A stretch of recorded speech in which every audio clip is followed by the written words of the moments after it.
O objeto de conhecimento desta aula são o estudo dos gases, tá? Então, nós vamos contemplar a primeira parte do nosso roteiro, nosso cronograma, com a aula 1 e a aula 2. Você encontra lá no cronograma de aula, no roteiro de estudo. E nós vamos falar sobre o que é um gás, o que é um gás ideal e as variáveis de estado físico do gás, tá? Primeira coisa, o gás, ele está presente na nossa atmosfera. 78% dele é nitrogênio, como vocês podem ver aqui, essa estimativa. 21% é oxigênio e 1% são outros tipos de gases, tá? Uma coisa importante é que o gás ele é diferente de vapor, tá? O vapor, você comprimindo o vapor ou baixando a temperatura, tanto pela temperatura como pela pressão, você consegue torná-lo líquido novamente, ou seja, você consegue mudar o estado físico do estado gasoso para o estado líquido. Com o gás, isso não acontece tão facilmente. O gás, por exemplo, eu posso comprimi-lo e expandi-lo sem que ele altere o estado físico dele. O que torna o gás uma substância no estado físico no qual a gente possa fazer algumas experiências e conseguir realização de trabalho, como que é o nosso produto, o nosso estudo futuro vai ser sobre isso. Então, a gente vai conseguir construir sistemas com o gás, comprimindo e expandindo ele, e fazer com que esse gás ele realize trabalho. Ou seja, vai acontecer movimentos, né? Movimentos ao nosso favor, né? Movimentos em prol do nosso cotidiano, para que isso seja utilizado no nosso cotidiano. Então, o gás, eu quero que vocês anotem isso agora. O gás, ele é uma substância num estado em que não tem forma definida e ele também não tem um volume definido, tá? Todo gás não tem forma nem volume definido. Então, o que eu faço? Eu coloco esse gás em um recipiente e aí o volume desse recipiente, onde ele está contido, vai ser o volume desse gás. Como eu falei para vocês, eu posso comprimir ele, que ele não vai mudar de estado físico. Não importa a compressão que eu faça, ele não vai alterar o estado físico dele, o que torna ele diferente do vapor. E aqui ele está mais expandido, né? Ele tem um espaço maior. Expandido seria volume maior, espaço a mais. E comprimido seria um volume menor, um espaço a menos, tá? E aí eu consigo fazer essa expansão e essa compressão sem que ele mude de estado físico. Aqui eu tenho como exemplo o hexafluoroeto de enxofre, que é um gás, que ele é 5 vezes mais denso que o ar, a nossa atmosfera, tá? Então aqui o rapaz é um GIF, tá? Por isso que ele se repete. O rapaz está colocando aí o gás do hexafluoroeto de enxofre dentro desse recipiente e a gente percebe que ele vai caindo. Por que isso acontece? Porque esse gás ele é mais denso do que o ar. Tá? Perceptivelmente cai, tá? Só que nós vamos trabalhar com o que a gente chama de gás hipotético. É um gás que ele não existe de fato, mas a gente considera esse gás hipotético para alcançar os nossos objetivos. Por quê? Porque os nossos cálculos podem não ser exatos, mas eles são tão aproximados que eles são aplicáveis no nosso cotidiano, e é isso que importa para a gente. São cálculos que a gente vai conseguir fazer sem considerar a participação de máquinas para desenvolver esses cálculos. Nós mesmos vamos conseguir fazer esses cálculos, tá? Então, nós vamos considerar, a partir de agora, uma substância, que vai ser o nosso sistema. Não importa o gás, esse gás não muda de estado físico e esse gás ele obedece a algumas regras que eu vou falar agora. A primeira regra é: esse gás é constituído de partículas puntiformes, ou seja, o que significa puntiformes? São partículas muito pequenas, são partículas pontuais, por isso o nome puntiformes. Formes significa forma, formato, punte de ponto, né? um formato pontual, pequeno. Então, ele é constituído de várias partículas pontiformes, tá bom? Essa é a nossa primeira hipótese. A segunda vai ser que essas partículas elas vão possuir massa, mas elas não vão possuir volume. Como assim que uma coisa possui massa e não possui volume? É exatamente isso, gente. Nós estamos considerando coisas hipotéticas, que não são reais, mas que, se nós considerarmos assim, chegaremos ao nosso objetivo sem tantas dificuldades, ok? E elas são tão pequenas que nós não vamos considerar o volume. Não é que ele não exista, mas eles são desprezíveis nessa relação que a gente vai fazer. A terceira situação é que vai acontecer interações durante as colisões dessas partículas. Essas colisões elas podem ser feitas de partícula a partícula, né? De uma partícula com outra partícula.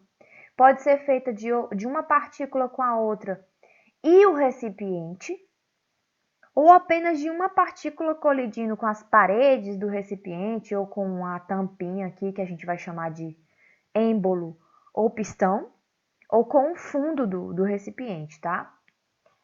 E essas colisões, elas vão ser consideradas perfeitamente elásticas. Por que que eu digo isso? Porque não pode, em hipótese alguma, haver perca de energia. O nosso sistema não pode perder energia nessas colisões. Então, a gente tem que considerar que essas colisões são perfeitamente elásticas. A primeira variável de estado físico que nós vamos avaliar no gás, que são 3 variáveis. A primeira variável é o volume. Como assim? O volume do sistema que a gente vai avaliar. Não é o volume da partícula, é o volume do sistema completo. O volume do sistema, já que o gás não tem volume definido, vai ser o volume do recipiente. Então, esse gás vai estar contido dentro de um recipiente e para calcular o volume do gás, a gente vai ter que calcular o volume do recipiente em que ele está contido, ou seja, onde ele está ocupando o espaço, tá? Então, se ele estiver dentro de um cilindro, eu vou precisar saber como que se calcula o volume de um cilindro, caso a questão já não tenha me dado o volume exato, tá? Quais são as unidades de medida que a gente pode estar trabalhando aqui com o volume? O volume ele pode vir em litros, a unidade de medida em litros, pode vir em centímetros cúbicos, tá? Mas assim, é bem provável que ele venha mais em litros do que em centímetros cúbicos. Mas isso a gente vai aprendendo aos poucos como que se faz essas conversões de um para o outro, tá bom? Eu trouxe também aqui a lei do Avogadro, tá? Em que ele é lá da química, tá? Mas agora a gente não tem mais essa separação de física, química e biologia, porque nós somos agora um só, nós somos ciências da natureza. A lei de Avogadro, ele fala o seguinte: se eu pegar qualquer tipo de gás, qualquer tipo, para umas condições normais de temperatura e pressão, que significa CNTP, é isso. Condições normais de temperatura e pressão. O que seriam essas condições normais de temperatura e pressão? Se eu pegar um volume igual para todos os gases, vamos considerar um volume de 22,4 litros. Para qualquer que seja o gás, a uma temperatura de 0 graus Celsius, que seria 273 Kelvin, tá? E uma pressão de 1 atm, que é a pressão ao nível do mar, qualquer que seja o gás, nessas condições, ou seja, nessa pressão, nessa temperatura e nesse volume, eles vão encerrar, ou seja, eles vão ter a mesma quantidade de partículas. Ou seja, são 6,02 vezes 10 a 23 partículas. É um número muito grande de partículas que vai estar contido nesses 22,4 litros de qualquer que seja o gás que você escolher, nessa temperatura e nessa pressão. Por que eu estou dizendo isso? Porque esse valor aqui de partículas equivale a 1 mol. E você vai ver muito essa expressão, 1 mol, 2 mols, 3 mols, e você tem que lembrar pelo menos que 1 mol equivale a essa quantidade de partículas. A segunda variável de estado físico do gás é a pressão. E a pressão ela está intrinsecamente ligada ao movimento que as partículas fazem de colisão com as paredes do recipiente e principalmente com a tampa do recipiente. Por que eu digo principalmente com a tampa? Porque a tampa ela é móvel às vezes. Eu posso, a pressão pode ser tão grande que essa tampa ela pode se movimentar. E é aí que vai entrar o nosso foco do estudo, é o movimento que o gás pode fazer caso essa pressão aumente ou diminua, tá? Nessa tampa. Então, o que é pressão na física? A pressão é a força, nesse caso aqui, é a força que as partículas vão fazer em uma determinada área. E que área é essa? É a área da tampinha desse recipiente. Quanto mais a força for grande em cima dessa área, maior vai ser a pressão. E a pressão, gente, a unidade de medida dela, quando eu coloco assim entre colchete, é porque eu estou falando da unidade de medida. Então, a unidade de medida da pressão vai ser a equivalente às unidades de medida da força em relação à área. E a unidade de medida da força é Newton e a unidade de medida da área é o metro quadrado, tá? Então, a unidade de medida da pressão é Newton por metro quadrado. Essa aqui é a mais básica, mas a que mais utilizamos é o ATM, que é atmosfera, significa atmosfera. Uma atmosfera é a pressão que as partículas exercem ao nível do mar mesmo. E um ATM significa 76 centímetros de mercúrio. 76 centímetros de mercúrio equivale também a 1 pascal. O que é 1 pascal? São 100 mil newtons por metro quadrado. Tá? 1 pascal é 100 mil newtons por metro quadrado. Se eu tiver 3 pascal, então vai ser 300 mil newton por metro quadrado. Esse 10 à quinta significa 100 mil. Tá? É 1 vezes, aí tem 5 zeros à direita do 1. 5 zeros à direita é 100 mil. Quer ver? Você escreve no caderno aí o 1 e mais 5 zeros. Vai dar 100 mil, tá? Ok? Mas essas unidades aqui a gente vai aprendendo aos poucos também. A conversão delas, a utilização delas, a identificação delas nos gráficos, por exemplo. E por último, a variável de estado físico, temperatura, que é uma grandeza física que a gente já estudou.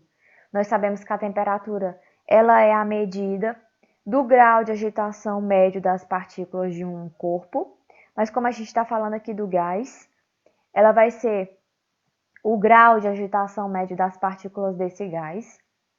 E esse grau de agitação está relacionado ao movimento das partículas. E esse movimento é pura energia cinética, tá? Cinética é movimento. Energia cinética, então, é a energia relacionada ao movimento. Então, todo o sistema que nós formos estudar, sistema que eu estou falando é o gás. Todo sistema que nós formos estudar, ele vai ter uma energia interna. Dentro do gás vai ter uma energia interna.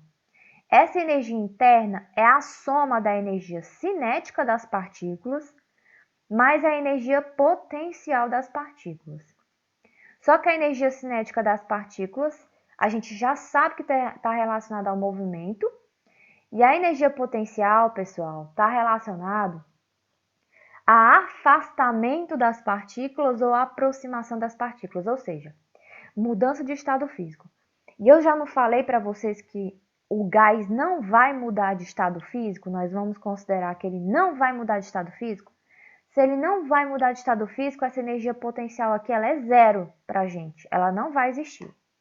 Então, a energia interna a gente vai representar por uma letra maiúscula chamada U, e essa energia interna vai ser igual à energia cinética, que é o movimento. E para quem não lembra, movimento das partículas está relacionado a quem? A temperatura. Então, toda vez que eu falar, a energia interna do gás aumentou, significa que a temperatura aumentou. Se eu falei, a temperatura diminuiu, significa que a energia interna do gás diminuiu. Ou seja, eles estão intrinsecamente relacionados. Se a energia interna aumenta, a temperatura aumenta também. A energia interna diminuiu, a temperatura diminuiu também. É isso.